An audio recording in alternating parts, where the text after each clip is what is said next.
Boa tarde, hoje é dia 4 de setembro de 2020, eu sou Ana Paula Goulart, estou aqui dando continuidade à série de lives sobre gestão e liderança da memória da eletricidade. Hoje a gente vai falar sobre direito e gestão da cultura. Nossa convidada é a Débora Steinberg, que está aqui com a gente, que é advogada, justamente especialista, né, em direito do entretenimento. Então, eu dou uma boa tarde, Débora. Tudo bem com você? Boa tarde, Ana. Boa tarde aos nossos espectadores. Queria de pronto agradecer o Jorge, você, a equipe toda, pelo convite. Fico muito honrada. A Memória da Eletricidade que agradece você ter aceitado o convite, estar aqui com a gente para bater esse papo agora à tarde. E aí, Débora, eu começo pedindo para você se apresentar para a gente um pouquinho, falar da sua formação, sobre sua trajetória profissional. Eu, na verdade, quando as pessoas, eu faço várias coisas, então quando as pessoas perguntam o que eu sou, eu sempre digo, eu sou uma humilde pianista, mas que sabe brigar muito bem, modéstia à parte. Eu, na verdade, minha primeira faculdade, né, eu fiz faculdade de música, só que naquela época o músico era considerado vagabundo e drogado e alcoólatra, essas coisas, então não tinha ninguém que advogasse para os músicos. E o que acontecia é que, como eu sou filha de um grande advogado que atuou muito na ditadura, contra a censura e tal, os meus colegas e as pessoas e tal me davam os contratos, falavam assim, leva lá para o seu pai dar uma olhadinha para mim, porque antigamente os contratos com a gravadora era aquele negócio imenso. Aí meu pai sabe disso, gente, meu pai sabe vara de família, sabe aluguel, meu pai não sabe nada disso, quem sabia era eu, o que era verdade, porque eu mesma, né, geria, eu dava aula e tocava e tudo. Então, quem sabia, na verdade, era eu. Então, na verdade, eu só, na faculdade de Direito, eu fiz para legitimar uma coisa que eu fiz na vida inteira, que era essa coisa de defender a cultura, o entretenimento e as pessoas que trabalham nesse meio. Nesse momento, por exemplo, estamos muito engajados na luta de ajudar as pessoas da área técnica, porque o artista que é o artista grande, ele tem sua geladeira cheia, seu Netflix, não sei o que, ele tem como ficar isolado e bem, num conforto. Mas o pessoal da área técnica, redatores, técnicos de luz, de som, de áudio, holds, que é o pessoal que empurra as caixas, eles não têm. Eles trabalham hoje para comprar comida de amanhã. Então, é uma das lutas que, nesse momento, a gente está muito engajada, né? Ajudar a forma... Porque a gente não pode contar com o governo para nada, né? Você vê que o governo oferece um auxílio emergencial, mas que muita gente que não precisa vai lá e pega. Então, eles que precisam não têm. Então, a gente organiza, desde cestas básicas, tudo, até lives com doações e tudo. A gente está tentando sobreviver nessa pandemia. É isso aí. Mas fala um pouquinho mais da sua formação. E aí depois eu fui fazer faculdade de Direito, porque não tinha quem advogasse pelos músicos, e eu já não tinha tempo mais para tocar, porque eu advogava para tanta gente, meus colegas, meus amigos e tal, que eu já não estava tendo tempo mais de tocar, de dar aula e tudo mais.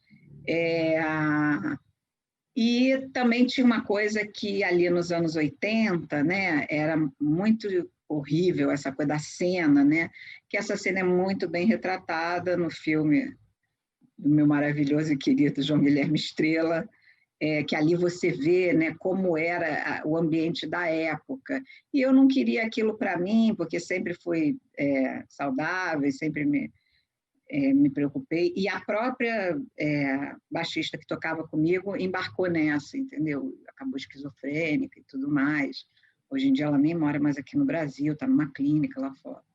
Então, aquilo me machucou muito. Então, eu falei, não, a partir de hoje eu vou lutar pelos músicos para que não tenha tanto esse quadro, né? Que era um quadro meio soturno, sabe? Era uma coisa meio Bukowski, que eu digo, sabe? Aquela coisa.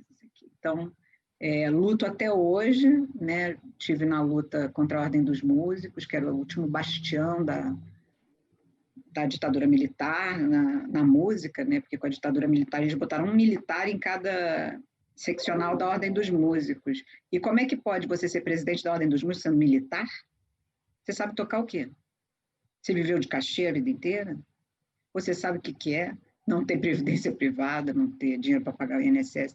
Então, essas coisas, eu fui me engajando em lutas cada vez maiores. Eu acho que o grande legal é que eu falo sempre nessas lives, se você tiver um problema assim, pequeno, o que é um problema pequeno? Eu quero mudar uma cláusula, estou alugando um apartamento menor, porque todo mundo está reduzindo, eu quero uma cláusula, modificar só uma cláusula no contrato padrão do administrador. Não vem para mim. Nunca, porque as coisas que eu lido são coisas grandes, complicadas e coisas que ninguém quer mexer, porque é um dedo na ferida, né? Então, eu acho que hoje a minha maior contribuição que eu posso dar é essa, traduzir um pouco, principalmente para os alunos, o que está acontecendo no mundo. Eu também aprendo, eu adoro as aulas do professor Leandro Carnal, fui aluna de Lene Streck, fui aluna de Domênico De Masi, Joaquim Barbosa, então eu tenho o privilégio de ter estudado com gente muito boa, que eu sempre me dediquei muito aos estudos, porque o piano clássico ele tem muito essa coisa da rigidez, né, do estudo, então eu trouxe isso também. Eu estudo todos os dias, eu estou fazendo igualzinho o professor Leandro Carnal, eu estou acordando às 4 da manhã para ter no mínimo 2, 3 horas para eu estudar, para eu ler minhas coisas com calma, porque aí quando começa, todo mundo está em casa, começa a ligar o telefone, e-mail, zap, não sei o quê, aí você não vai poder ler uma coisa séria, analisar, né? Então, hoje você advoga nessa área de cultura eu sempre dá aula na advoguei, universidade. eu sempre advoguei na área de entretenimento. Por quê? Porque o músico antigamente, ele não tinha que ser só músico, ele tinha que ser músico, produtor, empresário, não sei o que mais lá. Porque só tinha os grandes ou nada.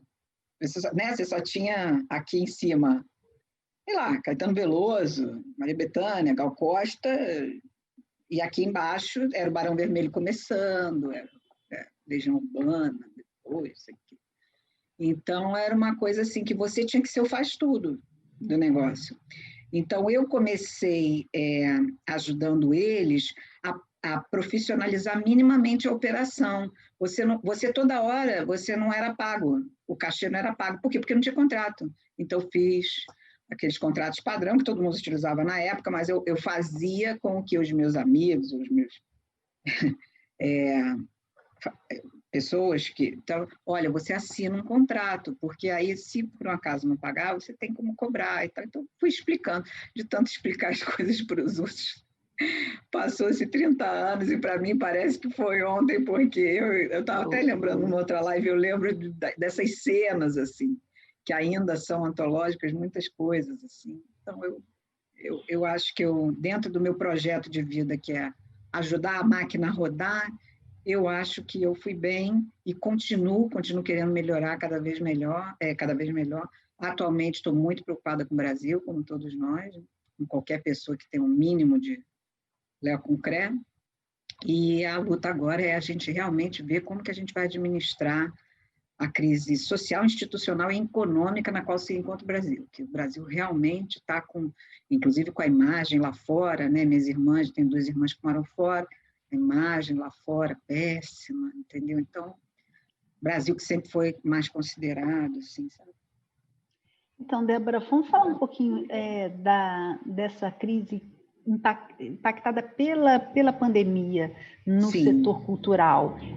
Fala um pouquinho qual seria o impacto, qual está sendo o impacto e como que instituições culturais, artistas estão reagindo e se adaptando a esse contexto aí tão complicado. Olha, no primeiro momento, eu lembro como se fosse hoje, porque o decreto de publicação do estado da pandemia foi publicado no Diário Oficial no dia do meu aniversário, que foi 16 de março. Dia, aliás, que eu já tenho um trauma de 1990, que foi o dia que o Collor e a Zélia Cardoso de Mello roubaram o nosso dinheiro do banco. Então, o pessoal já fala assim para mim, você não vai fazer aniversário ano que vem não, né? Pelo amor de Deus.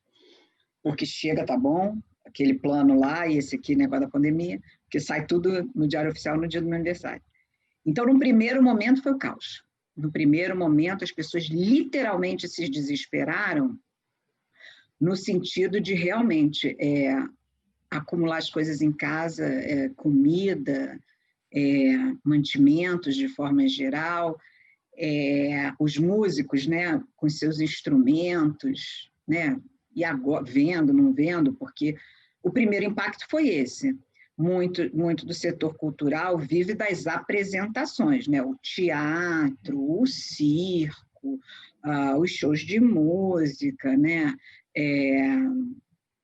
Até assim, exposições em museu, né? Eu estou acompanhando um projeto, acho que é patrocinado pela Google até, de que todos os museus agora vão ser de outra forma, porque aquela aglomeração lá em frente à Mona Lisa não vai ter mais, aquela fila que tem um negócio assim, isso não vai ter.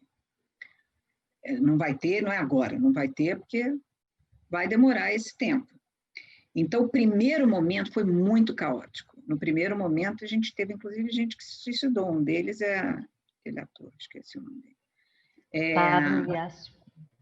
Flávio Miliasso. Todo mundo, no primeiro momento, estava nesse estado. Acabou minha vida, eu não vou fazer mais as apresentações, né? Todos os artistas de todas as áreas. Não vou fazer mais apresentação, significa que eu não vou ganhar cachê, significa que eu não vou ter como pagar minhas contas, eu estou falindo, não sei fazer nada da vida. Então, uma foi fazer bolinho, bolo no pote, o outro foi dar aula de informática, porque quem mexe produção fonográfica, né, Pro Tools, essas coisas, mexe muito com informática. Então, aos poucos, eles foram se adaptando quem podia. Tenho até casos no escritório de gente que largou a música e entrou para o mercado financeiro, que é essas coisas que eu não entendo, que toda hora aparece no YouTube, gente para ficar milionário, para ficar... Eu devo estar fazendo alguma coisa muito errada na vida, porque eu trabalho 14, 16, 18 horas na minha vida e não fico porque não fico nesses negócios, então. Então, a gente tem casos, assim, desde suicídio até a pessoa que, imagina, você era músico e se voltou para o mercado financeiro, bolsa, terno e gravata, não sei o quê. Então, a primeira reação natural do ser humano é essa reação de pânico. No pânico, eu aprendi isso com o nosso estrategista, o estrategista do Brasil, que é o Domício Proença Júnior, filho do Domício Proença, lá da Academia Brasileira de Letras. No momento de pânico, ou você fica, ou você foge. Você não pode, tipo, eu vou trotar e caminhar e ver o que... Não, você tem que tomar uma escolha. Você ou fica parado e se esconde, uma moita, uma coisa, não sei o quê, ou você foge e sai correndo, para a bomba não te pegar, para a arma não te pegar. Então, teve esse movimento exatamente que eu vi quando começou, que teve gente que parou e ficou, largou, teve gente que correu lá para frente e tentou o quê? Qual foi o primeiro setor que começou essas lives? Foi a música, porque eles chegaram à brilhante conclusão que é o seguinte: bom, não vou poder mais fazer show tão cedo. Qual é a saída? Todos nós tem. Eu tenho amplificador por causa dos eletrônicos, mas eu na verdade, eu toco piano, né? Então, assim, mas todo mundo que, né, violão, guitarra, contrabaixo, sax também não precisa. Então, falou assim, eu vou pegar meu instrumento, vou tocar sozinho, vou fazer um arranjo, vou tocar sozinho, e vou, cara, transmitir pela internet, ninguém está fazendo nada. E assim começou essa coisa das lives, que aos poucos se juntou com as startups de financiamento coletivo, né? Kikante, principalmente, a Kikante é a melhor e maior, né, plataforma que tem, para fazer, então, o seguinte: olha, você assiste minha live de graça. Se você quiser contribuir com R$10, gente, eu lembro que tinha no início contribuição de R$2 na Kikante, eu sei porque eu acompanhava. Então, quer dizer, se você quiser contribuir com R$2, com R$10, ou se você contribuir com R$100, aí ele vai fazer um show particular para você, seu marido, sua família, esposa. Então, quer dizer, você foi aos poucos administrando e a live realmente salvou muita gente. Você depois teve o que aconteceu com o carnaval, né, no Brasil. Você teve a broadwayização das lives, né, que é aquelas campas de marca de cerveja e tudo, fazendo tudo que não podia, né, aglomerar as pessoas, todo mundo sem máscara. Então, assim, esse foi um primeiro momento. Então, no primeiro momento foi muito rígido o impacto, e como tudo na vida, como qualquer guerra, como gripe espanhola, como a guerra do Vietnã, você tem que continuar vivendo. Então, você tem que se acomodar de alguma forma. Então, de alguma forma, todos nós estamos nos acomodando. Entendeu? Então, Débora, nesse mundo que provavelmente, né, vai ficar mais virtual durante muito tempo, sabe-se lá, né, de quando, que cuidados você acha que artistas, empresas têm que tomar do ponto de vista jurídico na condução das suas carreiras, na condução dos seus negócios? A primeira coisa que eu tenho avisado a todo mundo é que, como a gente se encontra num momento politicamente bipolarizado, existe o que a gente tem chamado de cultura do cancelamento. Derrubam a sua live por qualquer coisa. O algoritmo, tanto do Facebook, do Instagram, do YouTube, outro dia até o Henry Bugalho, né, que é filósofo, historiador famoso, né, ele mora na Espanha, mas o canal dele é aqui para o Brasil, e ele analisa as coisas do Brasil. Ele estava falando, né, que, olha, eu vou falar então desse negócio da história da menina, mas não vou poder ficar falando palavras, porque senão o algoritmo derruba a live dele. Ele faz live todos os dias, 3 vezes por dia. Então, quer dizer, ele vive disso e dos livros que ele escreve. Então, se ele falasse dessa menina que foi estuprada, que gerou, né, coisa do aborto, se ele falasse com todas as palavras, a sua live é derrubada. Então, o que eu indico hoje em dia para as pessoas, em geral, é cuidado com o que você fala por 2 motivos. Primeiro, porque todo mundo pode te processar, porque está todo mundo sem dinheiro, então todo mundo te processa por tudo. Não, mas você falou isso assim, se referia a mim. Não, às vezes falou... Eu estava vendo uma entrevista do Miguel Falabella, começou a chorar, porque ele fez aquele seriado e chamaram ele de racista, né, por causa do nome. Não tinha nada a ver, ele queria fazer exatamente tipo uma novela ou uma minissérie só com negros, que era exatamente para promover a questão do negro na televisão, né? Então, quer dizer, ficou muito ruim. Então, os cuidados que eu recomendo atualmente é que nesse mundo virtual você é visto e você vê. Então, cuidado com o que você emite na sua opinião. Aí você vai dizer, mas por que a senhora é contra a liberdade de expressão? Eu tanto sou a favor que eu fui até o Supremo Tribunal para liberar uma biografia não autorizada. Mas não só sou a favor, mas eu, mais do que ser a favor e ter escrito uma tese de doutorado sobre liberdade de expressão, eu tenho que proteger as pessoas dessa bipolaridade que a gente está vivendo neste momento, que é essa cultura do cancelamento, agora essa questão de fake news, e uma questão que... né? Exatamente, esse negócio dos constrangimentos, inclusive, a gente estava conversando antes de começar a live, está passando do virtual para o físico, né? Essa coisa do... eles chamam guardiões do Crivella, né, de bater nas pessoas, arrancar o microfone dos repórteres, quer dizer, isso se faz na China, porque na China a internet é controlada. Na China não passa nada sem eles autorizarem, porque o governo, ele é um governo totalitário, mas declaradamente totalitário. Então, você sabe qual é a regra do jogo. No Brasil, o direito... esse o problema do direito atualmente no Brasil, porque o direito tem uma regra, não, mas todos são iguais perante a lei, né? No artigo 5º, no caput da Constituição, mas é o seguinte, olha, tem uns iguais que são mais para cá, e outros iguais... Isso não existe. Não existe jamais. Isso é o que, infelizmente, ocorre no Brasil hoje, né? E essa bipolaridade pode te gerar, você, na sua live, esses problemas, né? A gente tem muito caso de difamação e calúnia, injúria pela internet, né? Coisas horríveis, né? A gente teve um caso aqui de uma produtora onde só trabalham mulheres, que só porque elas... na live que elas fazem semanalmente, né? Uma pessoa lá falou e tal, mal, elas começaram a receber ameaças, inclusive fotos pornográficas dos caras que estavam ameaçando, quer dizer, uma coisa grave, né? Gravíssima. Então, são cuidados que hoje eu peço para todo mundo, aluno, cliente, ter com o que você fala, com o que você escreve, porque nós não estamos vivendo o melhor momento desta que seria a nossa liberdade de expressão plena. Não estamos vivendo esse momento. Esse não é o momento de liberdade de expressão plena. O Brasil tem uma história recente de ditadura, de censura, então nós temos que tomar muito cuidado com isso. E aí você olha para o noticiário e vê que uma pastora frequentava a casa de swing e mandou matar o marido. Esse é o Brasil. Débora, Voltando aqui à questão cultural, como é que você vê que tem funcionado a questão do patrocínio nessa área? Você acha que a lei emergencial, a batizada Lei Aldir Blanc, ela é suficiente para socorrer, por exemplo, os trabalhadores do setor?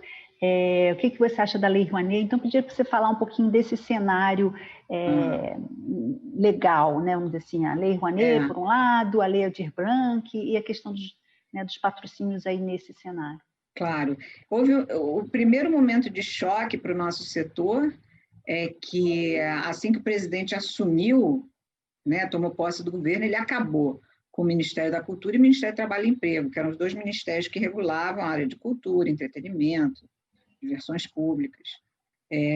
Então, isso foi um baque muito grande nessa parte que você falou do patrocínio, porque não existe cinema nacional sem patrocínio, teatro nacional sem patrocínio.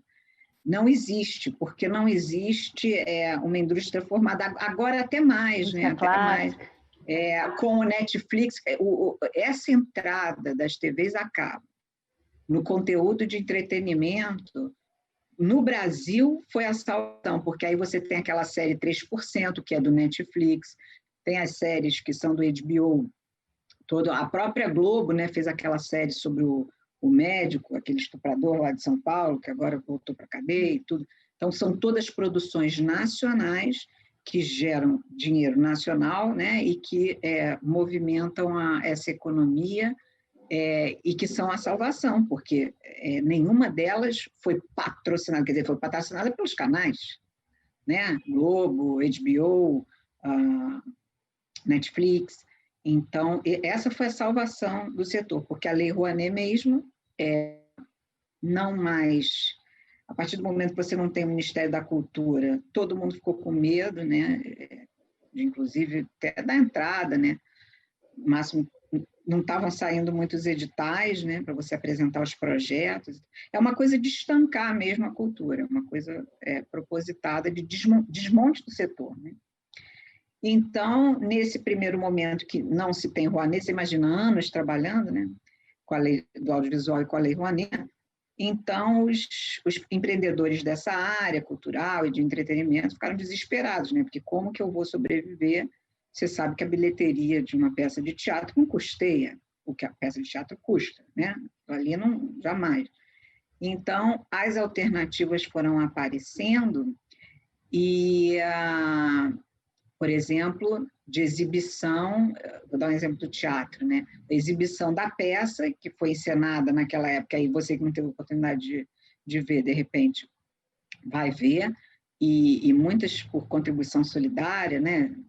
R$10, R$5, R$20, R$50, e passava, e aí você depois tem um debate, ou com o diretor da peça, ou com um dos atores da peça, que é para discutir qual é a proposta da peça, como que você recebeu a peça e tal. Então, o setor da música foi para essa coisa da live, o setor do teatro foi para essa coisa de reexibir a peça, mas depois com conteúdo a mais, né, de você poder discutir como é que foi. Então, eles foram se virando. E aí se fez premente, já que não tinha mais Lei Rouanet, alguma lei tem que vigorar para o setor da cultura, que é um setor, inclusive, as pessoas esquecem que Central do Brasil, Cidade de Deus, concorreram ao Oscar, né? Ao Oscar, não estou falando aqui do Prêmio Multishow, estou falando do Oscar, concorreram com gente do mundo inteiro, de tão boa que é. O nosso setor audiovisual é realmente muito forte em conta das novelas. Então, o Brasil sempre teve, né, uma tradição de teledramaturgia, e isso, na hora que você transpõe para o palco no teatro e para a tela no cinema, isso se mostra, né? Você vê que nós temos atores, diretores, roteiristas maravilhosos. Aí se fez premente a questão de regulamentar, então, minimamente o setor para vir a Lei Aldir Blanc. Que aí veio depois um decreto, que é uma burocracia imensa, como tudo no Brasil, né? Eu digo sempre aos alunos, o Brasil não precisa de mais lei. Lei a gente tem até demais, né? Porque os Estados Unidos estão com a mesma Constituição desde não sei quanto, a França está com a mesma Constituição não sei quanto.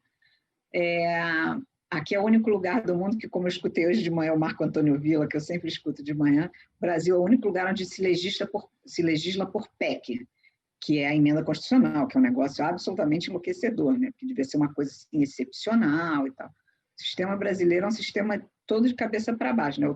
Todo mundo está indo para lá, o sistema brasileiro vai para cá. Então, essa lei ainda está nessa fase, né, de implementação em função desse decreto que saiu, que é toda lei, só para o pessoal que está assistindo entender, toda lei ordinária, quando sai do Congresso, a lei ordinária sancionada pelo presidente, ela tem que ter um decreto regulamentador dela mesma, né, que vai dar para você aquela parte técnica. Olha, você tem que ir no órgão tal, apresentar os documentos tais, fazer não sei o que tal, não sei o que. Esse é o decreto regulamentador. Porque quando a lei fala você tem direito ao auxílio emergencial para a cultura, ela não te diz como chegar lá. Quem vai te dizer é o decreto regulamentador. Então, toda a lei ordinária acompanha um decreto que é para regulamentar o que a lei ordinária falou.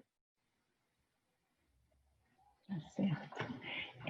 Deixa eu te perguntar uma coisa, Débora. Você também trabalha com, né, você mesmo já mencionou aí, trabalhou em casos emblemáticos em relação à liberdade de expressão e também questão de direitos autorais. Se a gente pensa nesse cenário, né, nesse cenário da produção artística, né, a autonomia da produção, descentralização, distribuição dos produtos, né, nas redes, a presença dos aplicativos de streams, livros em formatos digitais que circulam livremente, né, pela internet. Como é que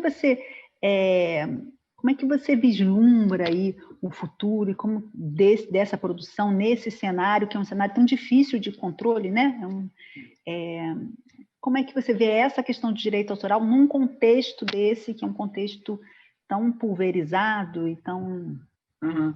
Né? Eu tenho visto o seguinte, como a gente falou, um dos primeiros e mais afetados foi a indústria da música, e começou com essa coisa das lives e que depois migrou para todos os outros setores. Então, qual era o problema naquela época, quando começou a pandemia? Né? É como eu vou fazer, então, eu vou cantar e tocar a vida inteira de graça para todo mundo, para o mundo inteiro ver, porque na internet o mundo inteiro... Não, então você vê que houve um movimento que, então, minimamente, né, tem que se receber. Então, o ECAD fez um convênio, né, com Google, com Facebook, Instagram, YouTube, de arrecadação, e aí para você passar a arrecadar com streaming. A questão, por exemplo, do livro, a gente tem também, né, muitos clientes no setor de livro, eu acho tão engraçado porque eu sou antiga, então eu gosto de livro, né? Assim, isso aqui é uma revista da semana. Um livro assim, né? Físico, para eu poder marcar. Meus alunos dizem que eu sou jurássica. E aí, por exemplo, eu estava vendo o livro do Henri Bugalho, ele está direto na Amazon e nesses outros formatos digital, e se você quiser o impresso, tem, mas aí você tem que encomendar, né? Não sei o que, quer dizer, tem o livro impresso, né? Então, porque a opção pelo digital realmente é muito facilitadora. Primeiro que facilita o custo é bem menor, imprimir um livro é um custo. Então, eu vejo que o pessoal da parte literária conseguiu utilizar bem essa coisa dos recursos tecnológicos para a indústria literária, né? Então, hoje você tem livros e marcadores, até no celular, por exemplo, o meu celular me permite fazer o quê? Ler um texto e marcar de amarelinho como se fossem as minhas canetinhas. Então, isso para mim é fundamental. Então, eles se viraram dessa forma, e aí, aos poucos, no que tange a todos os direitos autorais que vêm, por exemplo, recentemente a gente teve um caso aqui, que botaram num trailer uma peça de um espetáculo de uma cliente nossa, e aí você não pode, porque eles estão vendendo uma coisa se utilizando do espetáculo, de uma cena, né, do espetáculo feito. O direito autoral ele funciona de uma forma muito simples. Se você tiver boa fé e tem que ver se tem intenção de lucro ou não, você se dirige ao autor. Eu sempre recomendo, né, para todo mundo que me procura. Tem dúvida se precisa da autorização ou não? Vai perquirir. Então, assim, eu quero usar uma foto da Ana. Será que eu posso usar uma foto da Ana? Eu acho melhor eu perguntar à Ana. porque você tem o seu direito de imagem, que é personalíssimo, são os direitos da personalidade, que estão no Código Civil, e ainda tem o direito do fotógrafo, que se a sua foto foi feita, né, por um fotógrafo, antigamente as capas de discos, essas coisas, né, era tudo feito assim, ainda tem o direito autoral do fotógrafo. Então, quer dizer, você hoje, você minimizou, você entra em contato direto com o público de uma forma muito mais rápida e menos custosa. Nisso, a tecnologia foi boa. E aí está fazendo como a gente está fazendo também, adaptando. Bom, então o que tem que recolher? Na música tem que recolher sobre as lives. Então, vai lá o ECAD e faz um convênio com as prestadoras desses serviços, e aí você vai arrecadar por execução pública, o pessoal que é compositor e tudo, ou intérprete mesmo, intérprete também. Então, assim, entendeu? A indústria do livro fez essa migração assim para o digital e com várias condições, com vários benefícios e tal. Eu tenho visto muito, por exemplo, live com o autor quando sai o livro, né? Porque não tem, antigamente aquela fila enorme, negócio de autógrafo, não tem mais. Lançamento. Então, agora o lançamento é virtual e eu acho ótimo. Continuo indo. Vamos ser virtuais. Vamos ser Débora, virtuais, você, porque não tem outro jeito nesse momento? Não tem outro jeito. Não tem. Nesse momento, não tem. Então, você já mencionou aí, né, um trabalho seu que acabou tendo muita repercussão, virando, né, um exemplo de marco aí na questão da liberdade de expressão no Brasil, que é a biografia do Roberto Carlos, né, escrita pelo Paulo César Araújo. Ia pedir para você falar um pouquinho, contar um pouquinho para a gente sobre esse caso, sobre essa experiência, e o que mudou também na legislação desde aquele momento até agora. Exatamente. Então, o que aconteceu? O Paulo César, eu já conhecia ele do primeiro livro, que é o Não Sou Cachorro Não, a História da Música Brega. Né? Como eu atuo nesse setor, eu leio tudo que sai no setor. E ele entrevistava vários clientes nossos para essa pesquisa. E um dia eu lembro perfeitamente, como se fosse hoje, eu fui ver um show que era do Lafayette Tremendões, e o Lafayette foi o tecladista do Roberto Carlos, que inventou, inclusive, aquele som de Hammond naquela música Quero que Tudo Vai para o Inferno, não sei o que mais. Então, ele ficou, eu não sei, acho que 5 horas com o Lafayette. Eu lembro que foi assim, a gente saiu, foi comer, voltou, ele ainda estava lá. Então, aí eu aproveitei e falei, eu tenho seu primeiro livro, gosto muito e tal. E ele é historiador também, né? Eu gosto de história e tal, e a gente ficou conversando e tal, não sei o quê, e ele me contando. Não, agora eu estou terminando a biografia do Roberto Carlos. E eu comecei a rir, porque eu já tinha tido um caso problemático com o Roberto Carlos, que infelizmente esse é segredo de justiça, e como envolve um fato gravíssimo, eu não posso falar, mas eu já tinha ciência de quem ele era e como ele operava. E nesse dia eu ri, eu falei assim, você já está passando um café para o oficial de justiça quando for te citar? Aí ele, não, porque vai acontecer, né? Aí ele, não, isso aí tem várias teses sobre isso e tal, mas a editora falou, a editora Planeta, chegando no Brasil, né, editora espanhola, vindo no Brasil e não sabendo, né, de quem se tratava, eu já tinha cruzado, né, as vidas com ele, falou, não, quando a editora falou que quando ele lê o livro, ele vai me chamar para jantar no Lady Laura, passear naqueles carros que ele tem. E eu cá com os meus botões, isso, acredita em Papai Noel, com ele ainda pá. Mas eu realmente não achei, se você for me perguntar hoje, com esse distanciamento histórico que eu tenho do caso, né? Quer dizer, tendo vivido do caso e hoje refletindo, olhando para trás e refletindo sobre o que se passou naquela época. Eu jamais na minha vida achei que no Brasil um juiz de direito, depois da Constituição de 88, porque o pessoal me fala muito do livro do Mordomo, que eu até tenho aí de um aluno, o livro do Mordomo, que contava as coisas. Exatamente. Eu e o Rei. né? Eu e o Rei. Mas, exatamente, mas esse livro não foi lançado após a Constituição de 88, que diz expressamente é livre a manifestação e a liberdade de expressão. Então, quer dizer, eu nunca achei que iria viver, e como eu estava falando para você, né, eu sou filha da esquerda festiva, né, que os meus pais combateram muito a questão da censura aqui no Brasil, então, na verdade, eu tenho um histórico de luta contra a censura aqui no Brasil, acho que eu já nasci criada para isso. E aí eu não acreditei. Juro que eu não acreditei. Porque, assim, quando estava um boato, o lançamento do livro dele foi no Rio Sul. E ele me chamou e eu fui com um aluno, porque eu dava aula assim até. O negócio era às 8 da noite, eu dava aula tipo até 8h30. Aí teve um aluno que falou: professor, eu vou também, quer carona? Então, era lá no Rio Sul, na Saraiva do Rio Sul. E aí chegou lá, tinha aquele cara que imita o Roberto Carlos, Carlos Evanei. E assim, eu achei o maior barato. E aí você ouviu um zoom, zoom, zoom, tal, não sei o quê, e depois as pessoas começaram a voltar para o final da fila. Você já tinha pego o livro, comprado e assinado, e as pessoas estavam voltando para o final da fila. Eu falei, Rafael, nunca me esqueça disso. O que está acontecendo? As pessoas estão voltando para essa fila imensa. Estão voltando por conta de quê?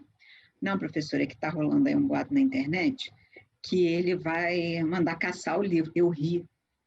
Eu falei, vai o quê? Mandar caçar um livro depois de impresso, na vigência da Constituição de 88? Eu falei, gente, é maluco. E as pessoas pegavam algumas pegavam 2, 3 exemplares, porque falavam assim, quando o livro for caçado, eu vou vender no Mercado Livre por R$5.000. E quando durou o processo, a gente fez essa pesquisa em sites do mundo todo, eBay, Mercado Livre, tinha gente cobrando R$5.000 pelo livro. Isso foi uma das coisas mais loucas que eu protagonizei em toda a minha carreira. Assim. Então, quando chegou a notificação, a editora continuou, a notificação extrajudicial, né, que ele mandou, a editora continuou com esse papo para cima dele. Como ele tinha visto a propriedade com a qual eu falei do objeto de estudo dele, quer dizer, já estive, né, numa questão judicial, ele pediu para eu atender lá no escritório e tal, e mostrou a notificação. E o que eu achava que deveria ser feito, qual era a minha opinião sobre o assunto. Eu falei, não vai ter nada, você vai ser processado. Você vai ser processado. Rui Castro foi processado pelos herdeiros do Garrincha. Aí eu comecei, como eu estudo isso há muito tempo, comecei a enumerar várias. O Diogo Vilela, com a encenação da peça, né, foi proibido no meio da peça. Então, a gente tem casos assim. Mas você processar o Rui Castro, não se caçou o livro do Rui Castro. Elas processaram o Rui Castro. O Diogo Vilela, o negócio do espetáculo dele e tal, foi processado. Ninguém arrancou ele do palco ou, queimou o livro do Rui Castro em fogueiras, nada disso. E aí eu falei, não, você vai ser processada. Aí ele falou, não, mas a editora falou que não vai dar em nada, que isso aqui não é nada. Eu falei, isso. Quando você for processado, volta aqui. E não deu outra, assim. Ele entrou primeiro com uma liminar cível aqui no Rio, para caçar o livro da prateleira, coisa que eu jamais, na vida, imaginei que um juiz fosse capaz de fazer isso. Porque ele, capaz de fazer isso, sim, ele é o rei, né? Ele se acha acima do bem e do mal, então ele pode fazer o que ele quiser, você, eu, mas um juiz de direito, em plena vigência da Constituição de 88. E isso foi no ano de 2000 e pouco, né? 2006, 2005, nem lembro mais, 2007. Você caçar um livro, que isso é coisa da Idade Média. Qualquer pessoa que tenha visto esses filmes todos, né? Sobre a época da Inquisição, vê isso. Os livros, eles são a forma de você repassar o conhecimento.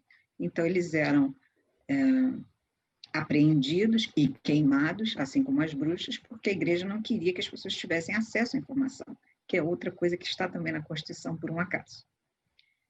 Então, ele entrou com uma liminar no cível aqui, no Rio de Janeiro, para caçar o livro, e não satisfeito disso, ainda entrou com processo criminal em São Paulo, lá no Fórum da Barra Funda.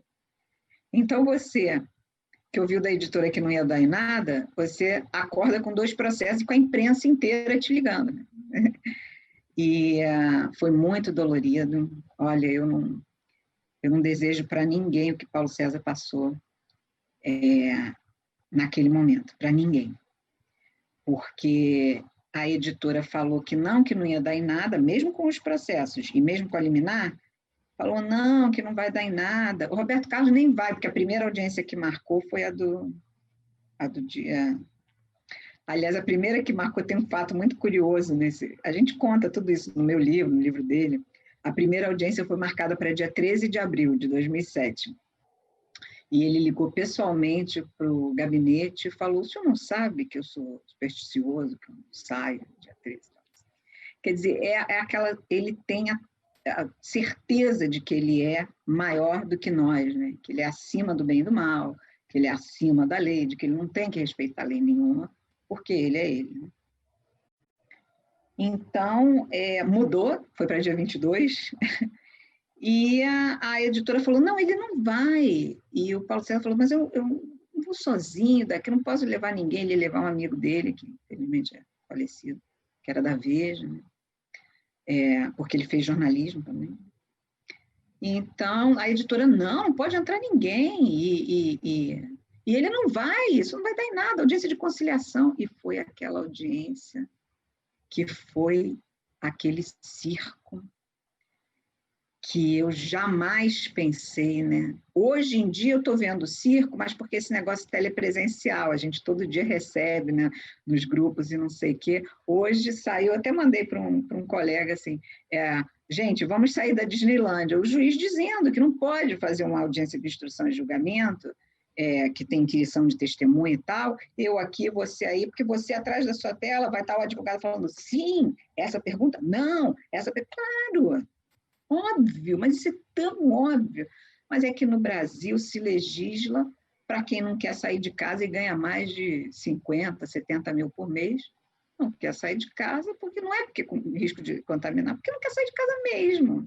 E eles fazem uma sessão de julgamento por semana, né, na segunda instância. Então, aí você vê como é que as coisas são no Brasil e é o que o professor Marco Antônio Villa fala de como a gente chegou na situação que nos encontramos, né? Então, naquele momento, a editora, no meio da audiência, como ele foi, a editora largou de mão o Paulo César, jogou a toalha, como se diz. E ele se viu desesperado, quer dizer, uma pessoa que não é formada em direito, à frente de uma pessoa que é considerado a representação do Brasil personificada, né? Você litigar com... Eu tive essa experiência, infelizmente, ao lado dele. Você litigar com Roberto Carlos, você litigar com o Brasil. As pessoas arrancavam paralelepípedo aqueles pedrinhas para atacar na gente. Como você ousa contestar o rei para ele, né? E como a senhora ousa defender ele que contesta o rei? Então, foi assim, foi períodos assim que eu realmente... Se eu visse isso em filme, eu ia rir. Como eu vivi isso na vida real, uma coisa. E aí começou-se uma grande discussão sobre a questão da liberdade de expressão quanto às biografias. E, nesse momento, é que as máscaras caíram. Né?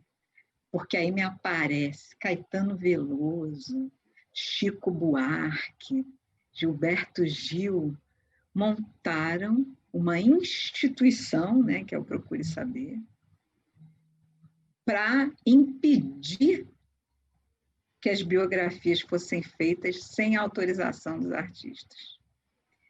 Esse momento, realmente, não sei como é que as pessoas esquecem as coisas aqui no Brasil, porque o ruim do brasileiro é que ele esquece as coisas muito fácil.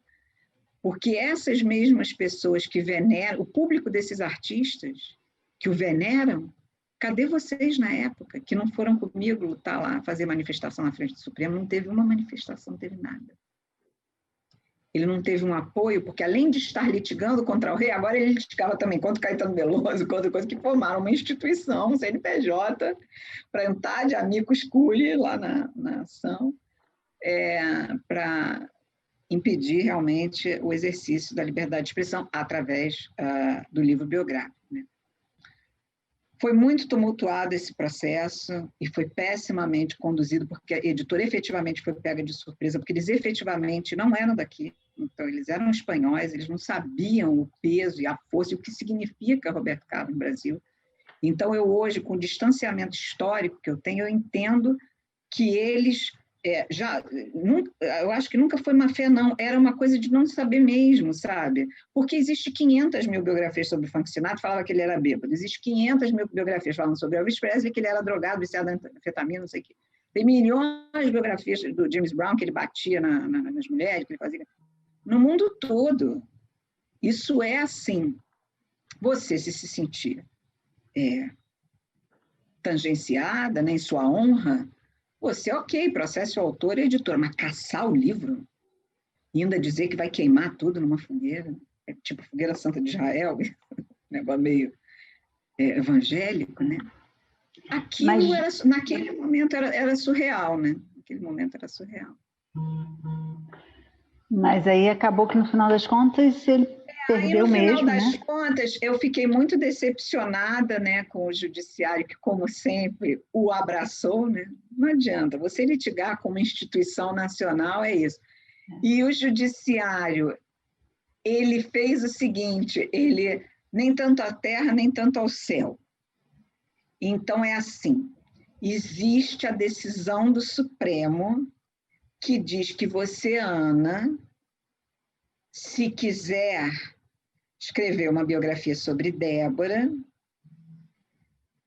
você não precisa me pedir autorização prévia. Você continua podendo me processar. Ok. É um avanço? Mais ou menos, né? Mais ou menos, porque com a amplitude que o caso se deu, foi repercussão nos Estados Unidos. A gente foi aos Estados Unidos, né? Fomos convidados pelo Centro de Estudos Brasileiros na Universidade de Nova Orleans, para exatamente falar, né? Porque para qualquer pessoa no mundo, né? Nos outros lugares do mundo, isso parece meio absurdo. Por que isso? Porque tem milhões de biografias da Elizabeth Taylor dizendo, entendeu, que ela casou com segurança, casou com motorista, não sei o quê. Paciência. De que a Liza Minnelli, isso, aquilo outro. Paciência. Então, assim, foi uma decepção nesse sentido. Foi uma vitória de ele não ser condenado criminalmente. Mas não ia ser preso, porque eu falava para ele isso o tempo todo. Você é primário de bons antecedentes. Ele falou, tenho 2 filhas para criar. Eu falei, não, você não vai ser preso, você é primário de bons antecedentes. E tal. Mais ou menos, né? Porque ele falava muito bem o seguinte, um juiz cassou o livro, pode muito bem prender ele sem antecedentes criminais, que é uma coisa que também vai contra a lei, Código de Processo Penal, e o próprio Código Penal. Então, quer dizer, foi um momento de pânico e de pavor, mas que, como eles fizeram, né, a editora meio que fez aquele acordo, né, porque, por ingenuidade, por não ter, né, a noção da gravidade de quem era, né, a pessoa, o que veio para mim foi tentar salvá-lo no cível, né? Imagina, quanto vale a honra de Roberto Carlos? E aí todos os alunos me perguntam assim, mas o que estava escrito na inicial? O que ele reclamava no livro? 3 coisas, 4 coisas, que já saíram tudo quanto é revista Contigo, Manchete, não sei o quê. É o caso dele com a Sônia Braga, o caso dele com a Maísa. E o fato de que ele perdeu a perna mecânica, mas ele levou 16 anos para achar a moça que está viva ainda, que estava do lado dele, na beira da linha do trem, quando ele escorregou. Você não sabe que o Roberto Carlos tem uma perna mecânica? Isso é segredo de Estado, né? É segredo de Estado. Ele quer esconder que ele tem... Era um processo tão kafkaniano e tão absurdo que a gente, na hora da contestação, a gente ficava... a gente mesmo até para fazer o trabalho, né, ficava assim, como é que pode, né? E um juiz acata isso. Um negócio que já foi publicado milhões de vezes, ele fez pesquisa na Biblioteca Nacional, ele tinha as cópias das reportagens. Débora, e aí para escrever uma biografia hoje, então eu continuo tendo que ser autorizada. Não, você pode escrever sem autorização. Você falou, tá? mas aí o que acontece? Foi o que o João Gilberto tentou na época, né? Que ele ainda era vivo, aquele livro que está lá em cima, que é um apanhado, né, de artigos sobre o João Gilberto, e o que ele significa, o que a obra dele significa e tal. E ele, na época, entrou com a ação, a editora era em São Paulo, entrou com a ação lá em São Paulo também para caçar o livro, mas dessa vez, graças a Deus, né? E também porque já tinha tido a decisão do Supremo, ia ficar até feio, né? Se a pessoa concedesse essa liminar, não concedeu, e o processo seguiu, e na sentença viu-se que não tem nada demais. Dizer que ele é um pouco exótico, né? Com a coisa das questões dele, isso não é segredo para ninguém. Mas o livro do Paulo César Araújo continua caçado, né? O livro dele, na verdade, o que aconteceu foi que, como a editora fez esse péssimo acordo de entregar esses livros que estavam impressos para ele, que botou num depósito lá em Santo André, que a Globo acho que até mostrou uma vez o local, ou a Globo, a Bandeirante, alguma dessas emissoras,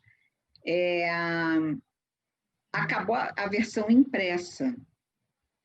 Mas aí você teria que, então, tentar ou reimprimir o livro, ou lançar o livro em formato digital, para ver qual seria a reação dele, porque no Cível ele perdeu. Né? No Cível a gente conseguiu, pelo menos, liquidar essa fúria dele.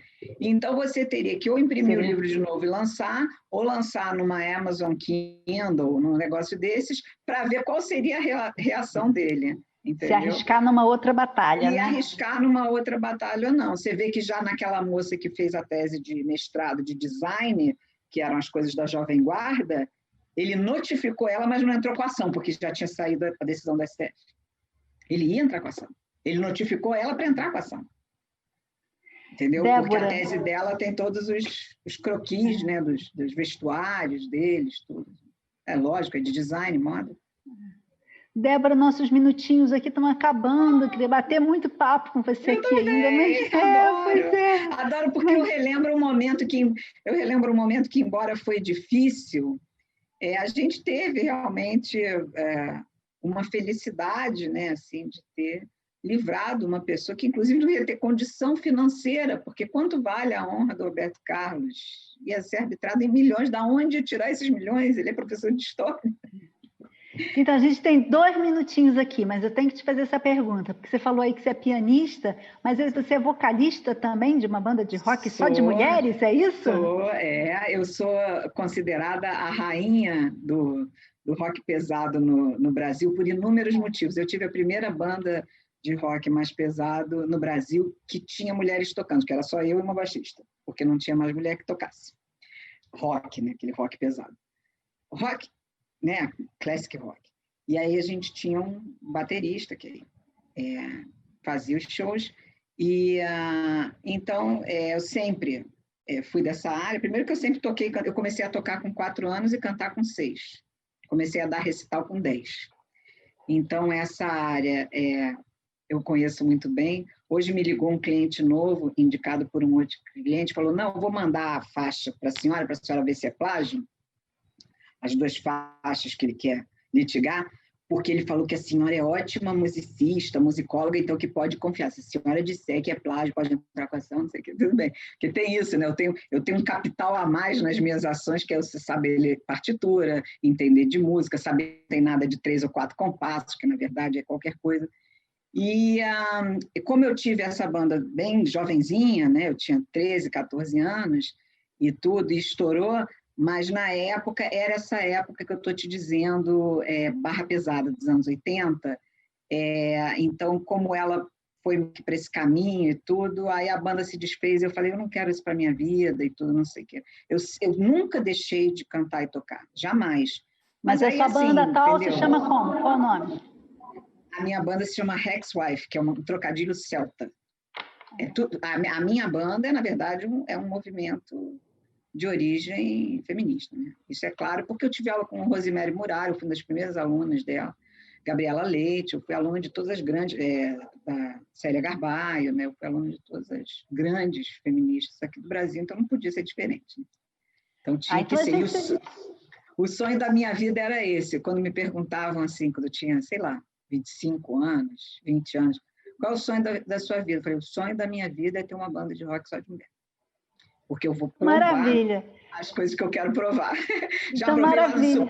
lá no Supremo eu já provei outras coisas. Agora eu preciso voltar aqui e provar na área musical, porque infelizmente é nessa hora que eu fiz, hoje já dei uma entrevista para um podcast feminista, né, que vai ao ar, e infelizmente essa coisa do machismo ele se subramifica por todas as áreas. Né? Então, a gente termina, a gente tem que terminar aqui, vai cair nosso tempo, mas a gente termina super bem, né? Com música e feminismo, né? Música e feminismo. Muito obrigada, Débora. Obrigada a vocês pelo convite, adorei. Aqui. Tá bom. Adorei também, obrigada. Beijo.